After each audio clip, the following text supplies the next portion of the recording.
Bonjour à tous. Alors nous sommes donc le 16 juillet, il est plus ou moins 8h30. Je voulais refaire avec vous un peu un point sur le Dow Jones notamment et pour voir les différents scénarios que l'on pouvait extraire en hebdomadaire. Alors l'un des scénarios possibles, qui est un scénario de latéralisation ou correction pour la vague 4 du cycle de long terme. Celle-ci, donc on a plusieurs possibilités pour la vague 4. Soit on a fait ici un petit A, un petit B et un petit C et elle est terminée. Et dans ce cas-ci, cette structure-ci est une structure de relance de trend haussier de moyen long terme. Et donc on va aller rechercher des zones comme les 30 ou 35 000. Soit on a ici une correction de type euh, triangle en expansion. Donc c'est-à-dire que vous allez avoir ici une vague A, B, C, D et E, où à chaque fois vous avez des nouveaux plus hauts qui sont faits et des nouveaux plus bas qui sont faits à chaque fois. Alors ce qu'on observe ici, donc, c'est que nous avons notre première zone pour la vague A, une correction ici pour la vague B, et une correction pour la vague C. Donc jusque là, c'est une structure qui est relativement stable et connue. Et la relation que l'on retrouve entre la vague A et la vague C, eh bien c'est une proportionnalité exactement de 161,8% de la vague A. Donc dans un triangle, les vagues A et C et E ont toujours une relation Fibo et la vague B et D a également une relation Fibo qui peut être légèrement différente de la relation que peut avoir la vague A, la vague C, la vague E. Ici, si on part du principe que on retrouverait une proportionnalité équivalente, eh bien les 161,8 pour la vague D par rapport à l'amplitude de la vague B qui est ici, se trouve exactement à 27 750. Si on considère que chaque sous-vague du triangle doit se décomposer en 3 parties, donc à chaque fois une petite a, une petite b, une petite c, petite a, petite b, petite c, petite a, petite b, petite c, et eh bien ici on aurait la petite a, une correction pour la b ici en expanded flat, donc en flat étendu, et on travaille ici la vague, la petite vague C de notre vague D du triangle. Alors j'ai placé le Fibo ici, et on a la relation Fibonacci de 61,8% d'extension pour la vague C par rapport à l'amplitude de la vague A qui se trouve ici, donc à 27 500. Donc on a une zone potentielle de réjection pour la vague D entre 27 500 et 27 750. Donc ça c'est une zone que je vais surveiller. Pourquoi? Eh bien tout simplement parce que si on a dans les parages une réjection, eh bien le scénario du triangle en expansion augmentera en probabilité de réalisation et donc vous aurez toute une série de de confirmation au fur et à mesure, notamment ici la cassure du plus bas de cette bougie, donc autour des 26 640, où là on marquera un nouveau plus bas relativement fort et où on réintégrera ici ce niveau de prix au niveau de la structure corrective ici. Le deuxième signal sera très certainement, donc si on suppose une fin de vague C dans ces zones-ci, il m'a bougé mon Fibo, voilà, c'est pas ça que je voulais faire. Hop là, voilà. Sera la cassure ici de ce bas de canal haussier et finalement la cassure ici de la sous-vague B de la structure correctrice haussière ici. Quel est le potentiel? Eh bien, le premier objectif, ce serait ici de travailler le double bottom autour des 21 540. Maintenant, si on retravaille une extension de 161.8, ce qui me semble relativement important, eh bien, on devrait arriver dans la zone des 19 000. Donc ça me paraît quand même relativement important, mais compte tenu eh bien tout simplement de l'ambiance actuelle, eh bien c'est relativement possible. Maintenant, premier objectif, je dirais même cette zone-ci, hein, la zone des 23 450-500, parce que ne pas oublier que dans un triangle, la vague E n'est pas obligée d'aller rechercher les plus bas. Maintenant, quand on est dans un triangle en expansion comme celui-ci, eh bien, avoir une vague E entre guillemets tronquée, c'est-à-dire qui ne va pas rechercher un plus bas par rapport à la vague C, eh bien, serait un signe de forte impulsion derrière. Maintenant, si on corrige de manière un peu plus profonde et que, eh bien, il faut s'attendre à une vague 5 qui ne sera pas aussi impulsive que si la vague E se terminait, je vais dire, avant la vague C. Donc voilà, donc ça ce sont les trois zones principales d'objectifs moyen terme. Donc c'est la zone des ici 23 300, 23 000, j'avais dit combien? Ouais, 23 550.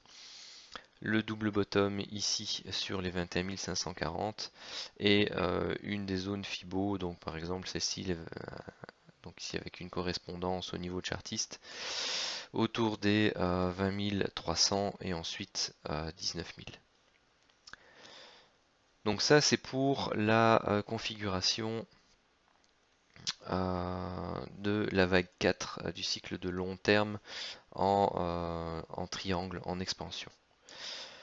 Maintenant, si on considère que on a fait ici petit a, petit b, petit c et que l'on a notre vague 4 qui se situe ici, eh bien tout simplement dans le décompte présenté dans la dernière vidéo, on avait ici une sous-vague 1 et une sous-vague 2. Et donc ici on travaille notre sous-vague 3. Et je vais peut-être le mettre sur le 10 000 ticks.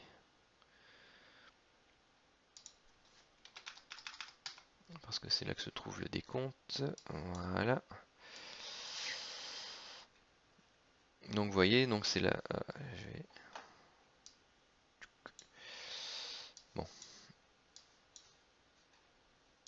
Hop. Donc voilà, c'est ce que j'expliquais ici. La première vague 1 de 5, la sous-vague 2 de 5, on a retracé les 38,2% de la grande hausse. Et ici, on travaille actuellement une montée. Et donc dans cette montée, on a eu une structure en 5 temps, ici, pour donc la sous-vague 1 de la 3 orange, et on a eu une correction ou une partie de correction. Pourquoi? Eh bien tout simplement parce que vous voyez que si je trace le Fibo correctif ici depuis le point bas jusqu'au sommet ici de la vague 1 orange, eh bien on n'a même pas corrigé les 23,6 de cette hausse. C'est extrêmement court comme correction. Pour une vague 2, on s'attend au moins à aller rechercher la zone ici de la sous-vague 4, ce qui n'a pas été fait. Donc on peut rechercher les signes d'un décompte correctif en W, X et Y pour aller rechercher cette zone des 26 000, 26 100. Maintenant, c'est que les prix commencent à s'éloigner fortement ici du sommet de cette vague 1 orange. Ce qui commence à mettre un peu à diminuer fortement les probabilités de ce scénario en W, X, Y, quoi qu'il reste pour l'instant possible, même si on a dépassé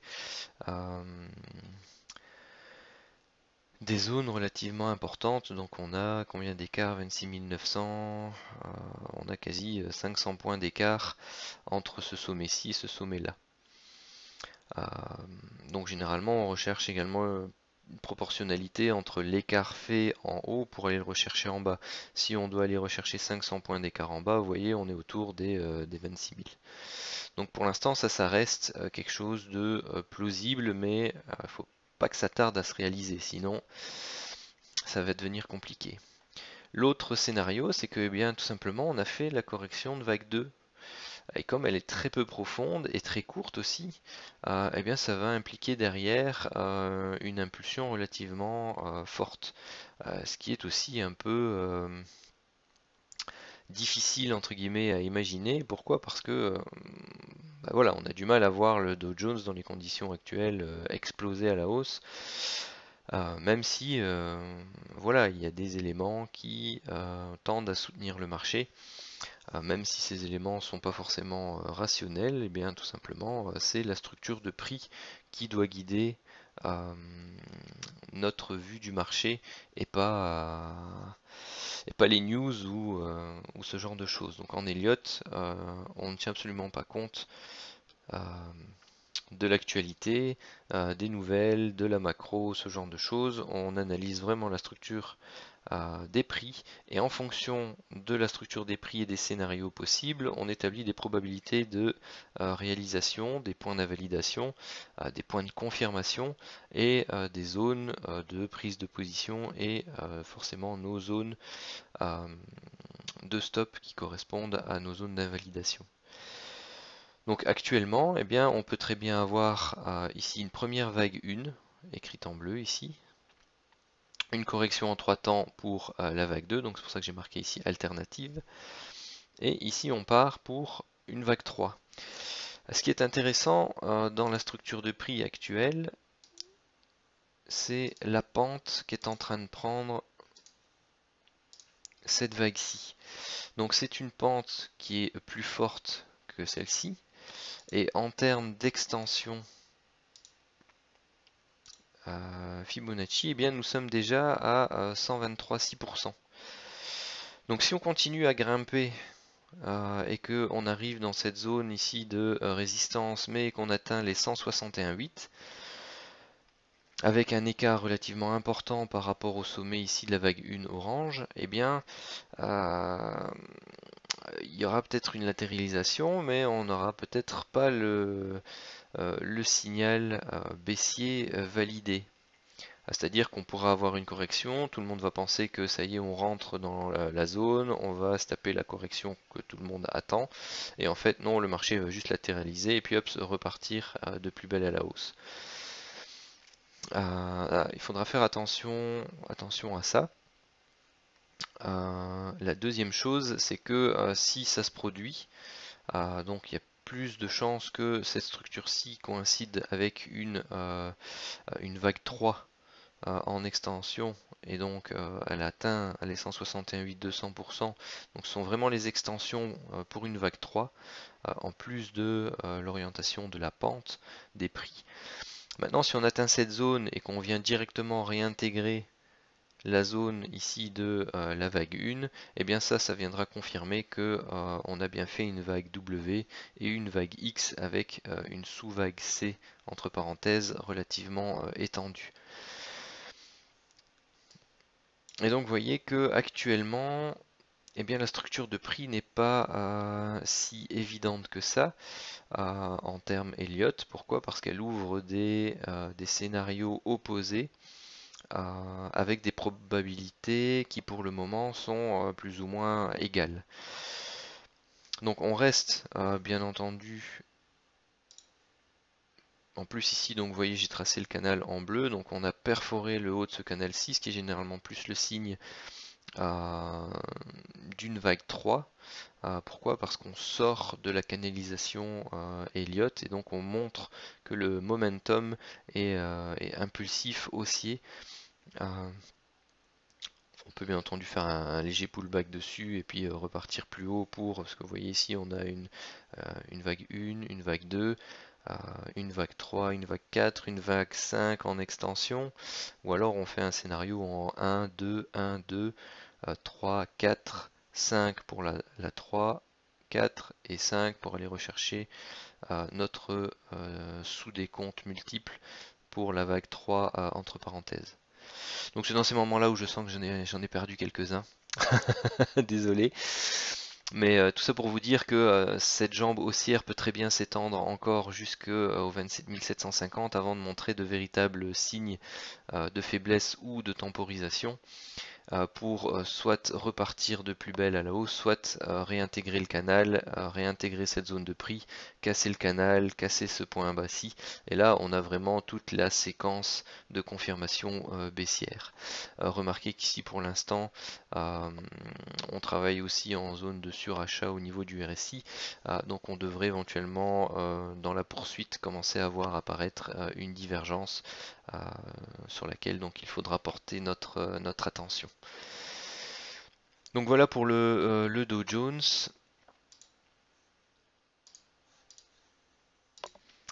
Alors, notre ami le Bitcoin. Eh bien, bon, j'attendais patiemment cette zone-ci pour pouvoir faire un achat, puisque bon, beaucoup sur les réseaux sociaux anticipent effectivement le triangle, ce qui pour moi tend à se confirmer. Pourquoi? Tout simplement parce que ici on a une structure correctrice en 3 temps. On n'a pas cassé le point bas ici de la première vague à orange entre parenthèses. Et on rebondit ici donc sur, donc j'avais tracé ici donc la structure, c'était en 4 heures peut-être, non c'est en journalier certainement. Voilà, donc vous aviez ici donc le canal haussier qui reprenait différents points, on a rebondi pile poil dessus. Donc ça c'était également un point intéressant. On est venu travailler le haut du canal, donc je relis ici le point A, le point C, j'emmène la parallèle au niveau du point B, et la confirmation se fait par la cassure de ce canal-ci. Donc vous voyez qu'on travaille pour l'instant la zone haute, on l'a pas encore validé en cassure. Pourquoi? Parce qu'il faut une cassure franche. Donc là on a juste fait un dépassement, réintégration, on travaille la zone. Normalement on devrait voir ici une hausse qui devrait aller rechercher les 11 300, 350 avant d'avoir une latéralisation et une poursuite haussière. Donc à nouveau, comme expliqué tout à l'heure dans le Dow Jones, il y a une relation, puisque j'attends surtout c'est qu'on réintègre aussi, oui, j'ai oublié de le dire, c'est la zone de prix de la vague A. Donc ça sera une belle confirmation que la nouvelle sous-vague, hop, voilà, placée en 1 heure, la nouvelle sous-vague A ici, de la poursuite du triangle, donc de la vague D que l'on va rechercher, sera bien en place. Pourquoi? Parce que si on réintègre pas cette zone de prix là, on peut très bien faire une sorte de correction un peu plus complexe ici au niveau de la vague C. Donc le triangle reste valable tant qu'on ne casse pas ici les prix de la vague A en orange, donc les 9880 à peu de choses près. Si c'est le cas, et bien tout simplement on travaille ici une structure complexe en W, X et potentiellement un Y qui irait chercher la zone des 8500 voire des 7500, qui sont des zones de cluster Fibo, des zones chartistes. Il suffit d'aller regarder le graphique en unité de temps supérieure ou en cache pour voir les zones de gap et ce genre de choses. Donc ici, pour le moment, tout simplement, cette structure s'est produite quand j'étais pas devant. Cette structure-là que j'attendais s'est produite quand j'étais pas devant. Donc mon ami le Bitcoin ne m'a pas laissé l'opportunité de rentrer ici, ni de rentrer là.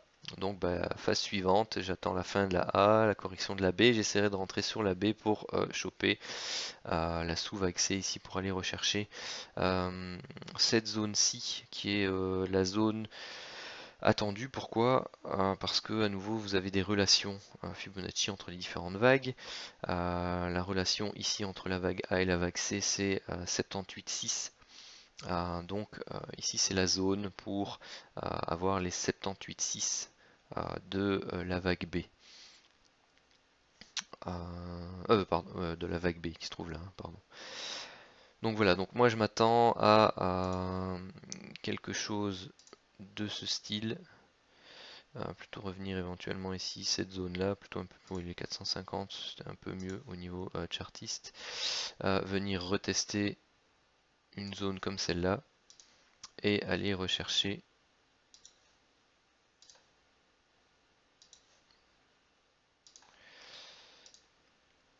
une extension comme ça, pour ensuite repartir pour la vague E et reprendre le trend à la hausse. Donc voilà pour le Bitcoin. Alors pour l'or, eh c'est encore une histoire de triangle, hein. On sent que les marchés latéralisent, enfin beaucoup d'actifs latéralisent en ce moment. Eh bien tout simplement, donc si je suis sur l'or, sur l'horaire, donc on a eu une poussée haussière, hein, et puis ici on a fait un point haut, et depuis, eh bien on travaille une structure en triangle, que beaucoup aussi ont remarqué. Donc ici on a une structure en trois temps pour petit a, petit b, petit c pour notre sous-vague A verte, petit a, petit b, petit c pour notre sous-vague B verte, petit a, petit b, petit c pour notre sous-vague C verte, petit a, petit b, petit c pour notre sous-vague D verte. Remarquez la similitude entre la vague B et la vague D en termes de structure, donc une petite hausse, correction profonde et une grande extension. Petite hausse, correction profonde et une grande extension. Alors que la vague A était un peu plus large et centrale, et celle-ci était aussi plus large et centrale. Donc si j'ai dit petit a, petit b, petit c, mais en fait on est ici en petit a, petit b et petit c. Donc c'est plus une W, X, Y en fait. Si je dois utiliser les notations correctes, parce qu'ici on est en correction complexe. Et donc ici on travaille la vague E. Pour notre vague E, eh bien, on a deux choix possibles. La première, c'est tout simplement un zigzag, donc en faisant un petit a, petit b et petit c. Mais il faut faire attention parce que la vague E peut très bien également se terminer en triangle elle-même.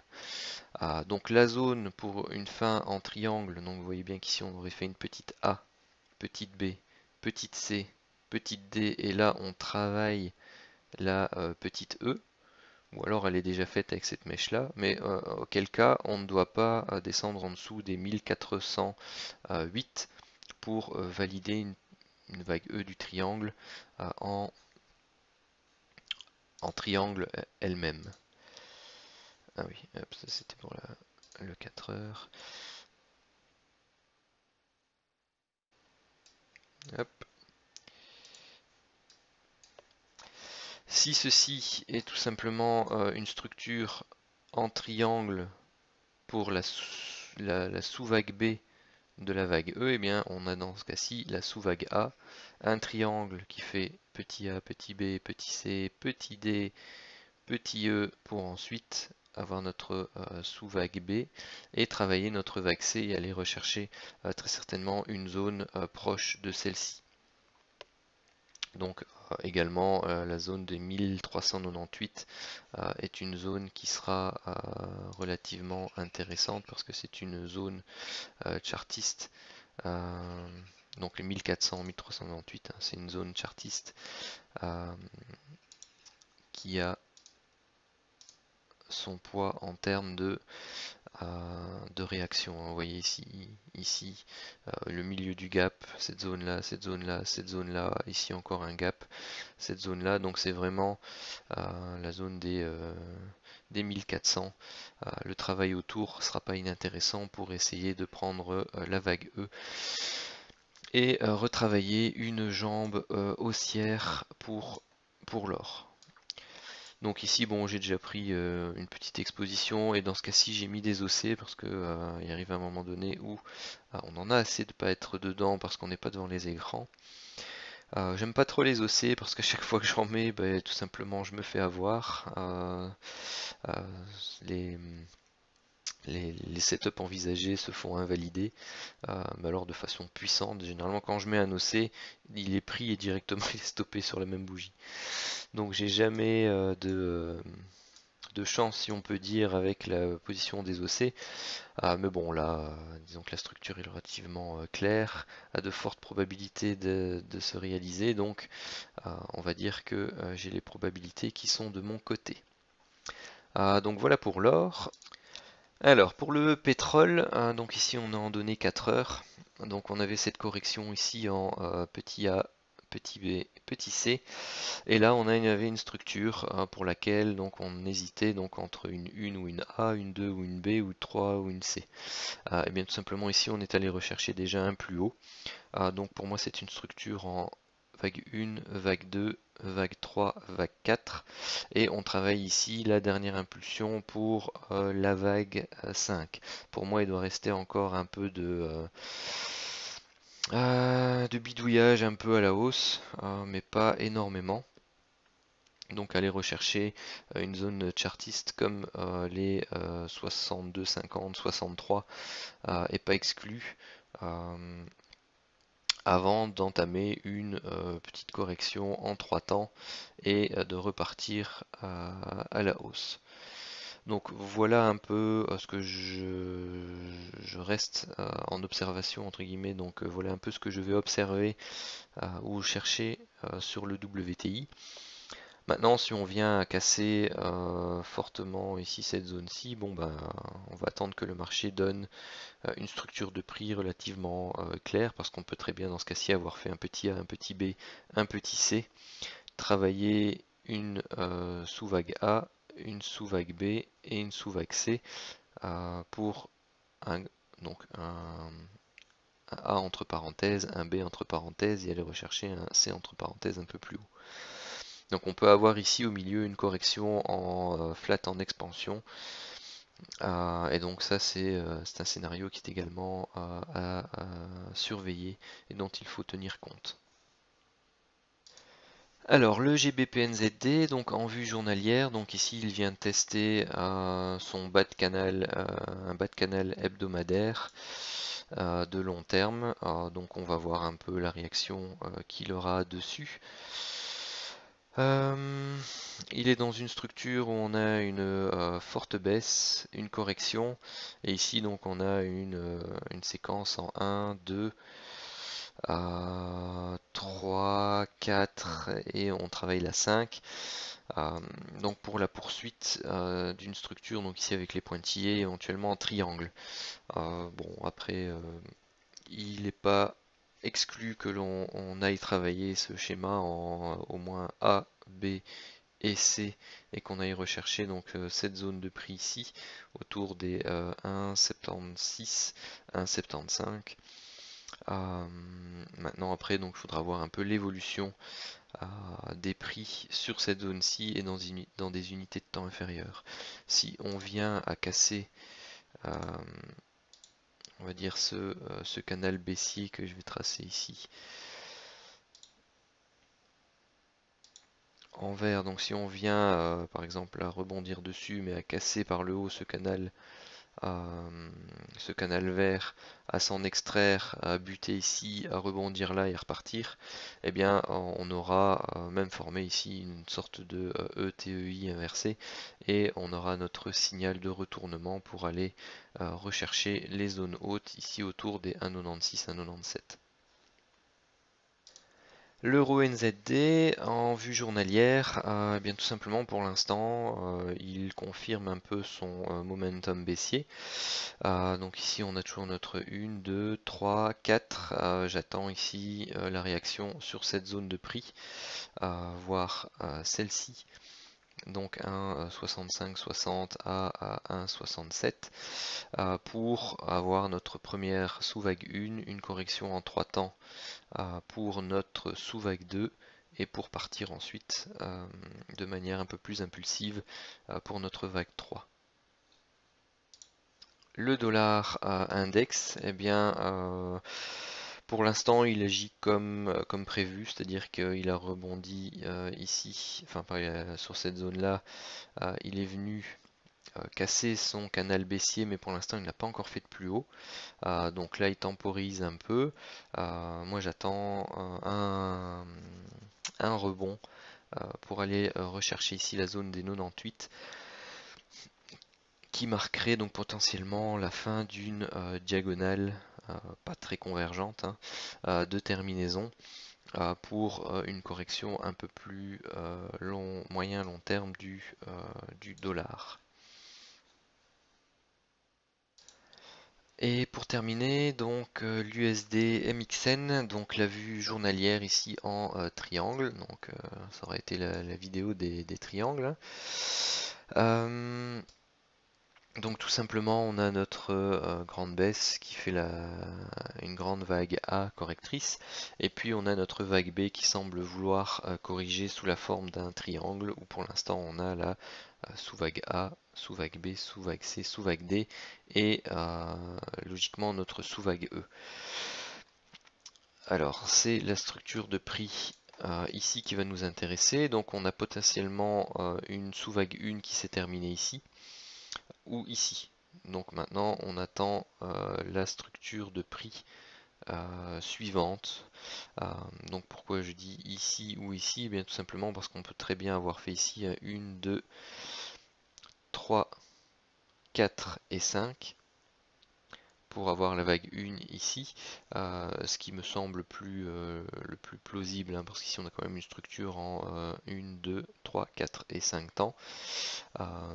Maintenant il n'est pas impossible qu'on ait fait ici donc une 1, une A, B, C en extension, que j'aime moins, mais bon on a quand même retracé ici déjà presque 50%. Mais je m'attends plutôt à un retour vers cette zone ou vers cette zone-ci avant de rentrer dans une vente. Ce qui me donnerait un signal vendeur, c'est qu'on vienne ici casser de nouveau cette zone de plus bas et qu'on vienne casser le bas du triangle hebdomadaire en journalier, hein, et de manière assez... Ah, c'est bientôt l'heure de mon rendez-vous. Donc de venir casser ici la zone basse. Donc ça, ce sont les deux éléments que j'attends sur l'USD MXN, soit une cassure franche ici par le bas, soit un retour sur la zone des 50 à 61,8% pour initier une vente swing. Voilà, comme d'habitude, n'hésitez pas à partager cette vidéo, à la liker, à me laisser vos commentaires ou vos avis, vos analyses aussi, hein, sur euh, les différents actifs qui ont été analysés, proposés dans cette vidéo. Et voilà, c'était avec plaisir et je vous souhaite une bonne journée à tous.